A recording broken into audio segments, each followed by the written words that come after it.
আজিকালি অধিক অংশ মানুহৰে এটা কমন সমস্যা যেটো হৈছে হেয়াৰ ফল প্ৰব্লেম বা চুলি সৰা।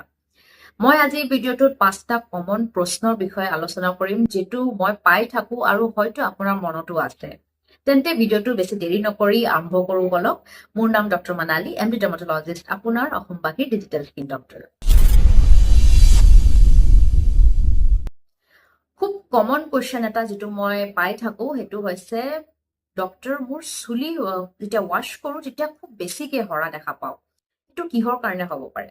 প্ৰথম কথা যদি আপোনাৰ অলপমান লিটল বিট যদি অলপ হেয়াৰ ফল হৈ আছে হেতু নৰ্মেল হয়, আপুনি স্ট্ৰেছ লবলে দৰকাৰ নাই।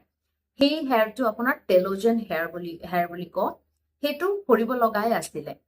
টেলোজেন মানে আমাৰ যেটো হেয়াৰ গ্ৰোথ সাইকেল বা চুলি বৃদ্ধি হোৱাৰ এটা চক্ৰ, তাৰ এটা বিশেষ অংশ এটা থাকে যেটোক আমি ৰেষ্টিং ফেজ বুলি কওঁ বা টেলোজেন ফেজ বুলি কওঁ। এই ফেজটোত কি হয়, আমাৰ চুলি গুৰিটো বা হেয়াৰ ফলিকলটো এটা বিশ্ৰাম মোডত গুচি যায়, এটা ৰেষ্টিং ফেজত থাকে। সেই তেতিয়া কোনো ধৰণৰ হেয়াৰ গ্ৰোথ নহয়, নতুন চুলি বৃদ্ধি নাপায়, just there is the resting phase. আৰু হেতু থাকে almost 2 to 3 months around।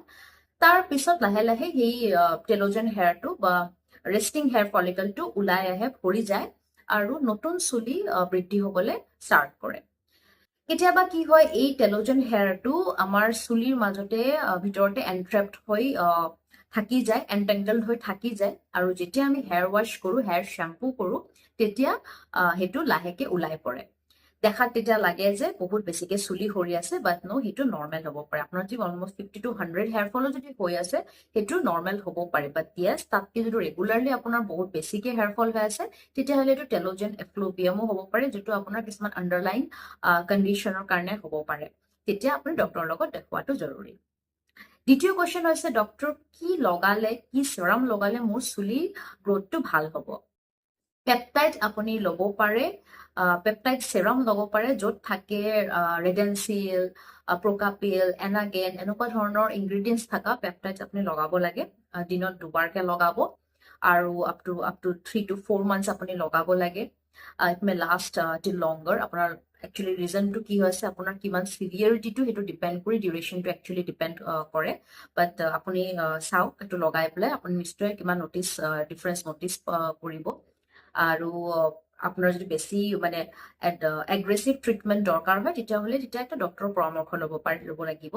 But till then আপুনি যদি সেৰাম ট্ৰাই কৰিব বিচাৰিছে তেতিয়াহ'লে পেপটাইড সেৰাম আপুনি ঘৰতে লোৱা ষ্টাৰ্ট কৰিব পাৰে। থাৰ্ড কুৱেশ্চন হৈছে যে বায়োটিন কেপচুল, বায়োটিন টেবলেট বা কিবা এটা সাপ্লিমেন্ট খালে মোৰ হেয়াৰ গ্ৰোথটো বেছিকে হ'ব নেকি? Well, let me tell you, বায়োটিন টেবলেটটো নো ডাউট বহুত বেছি পপুলাৰ। বায়োটিন টেবলেট খালে হেনো হেয়াৰ গ্ৰোথ ভাল হয়। য়েছ, বাট বায়োটিন তেতিয়া আপোনাৰ কাম কৰিব যেতিয়া আপোনাৰ বায়োটিন ডেফিচিয়েঞ্চি হৈছে। যদি আপোনাৰ বডিত কোনো ধৰণৰ বায়োটিনৰ কমি হৈ আছে তেতিয়াহে আপুনি বায়োটিন টেবলেট খালে কাম দিব, হয় নাই?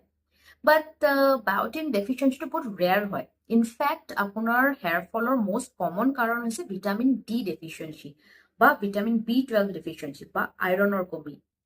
সেইকাৰণে বায়োটিন টেবলেটৰ ওপৰত অবচেছড নোহোৱাকে আপুনি এবাৰ লেবত গৈ আপুনি চেক কৰাই আহক। কিবা এটা পাৰ্টিকুলাৰ ডেফিচিয়েঞ্চি হৈছে যদি সেই অনুযায়ী আপুনি হেয়াৰ সাপ্লিমেন্টটো খালে লাভ দিব। অকল বায়োটিন টেবলেটছে বা বায়োটিন গামিজ আজিকালি বহুত ওলাইছে, সেইটো চিউ কৰিলে যে আপোনাৰ হেয়াৰ গ্ৰোথ হ'ব সেইটো নহয়। দেন মানুহে সোধে যে hair treatment, specially parlour treatment, keratin বা হেয়াৰ স্মুথেনিং কৰিলে বা হেয়াৰ বটক্স বুলি ওলাইছে, চিষ্টিন ট্ৰিটমেণ্ট, ৰিবন্ডিং কৰিলে মোৰ হেয়াৰ গ্ৰোথটো ঠিক হ'ব নেকি? ৱেল, এনেকুৱা ক্ষেত্ৰত আপোনাৰ যদি হেয়াৰ গ্ৰোথ বহুত চিভিয়াৰ হৈ আছে আপুনি এনেকুৱা ট্ৰিটমেণ্ট একচুৱেলি ল'ব নালাগে। হেয়াৰ বটক্স, হেয়াৰ ৰিবন্ডিং বা কেৰাটিন ট্ৰিটমেণ্টটো আপোনাৰ হেয়াৰটো আৰ্টিফিচিয়েলি ষ্ট্ৰেইটেন কৰি দিয়ে, আপোনাৰ বনছটো ব্ৰেক কৰি দিয়ে। ইনফেক্ট আপোনাৰ হেয়াৰটো তেতিয়া বহুত ডেলিকেট হৈ যায় আৰু হেয়াৰ ফলৰ সম্ভাৱনাটো বেছিকেহে বাঢ়ি যাব। ন' ডাউট আপুনি সেইটো কৰিলে, আপোনাৰ হেয়াৰ ট্ৰিটমেণ্টটো কৰিলে আপোনাৰ হেয়াৰটো স্মুথ ফিল হ'ব, ইজিলি মেনেজেবল হ'ব।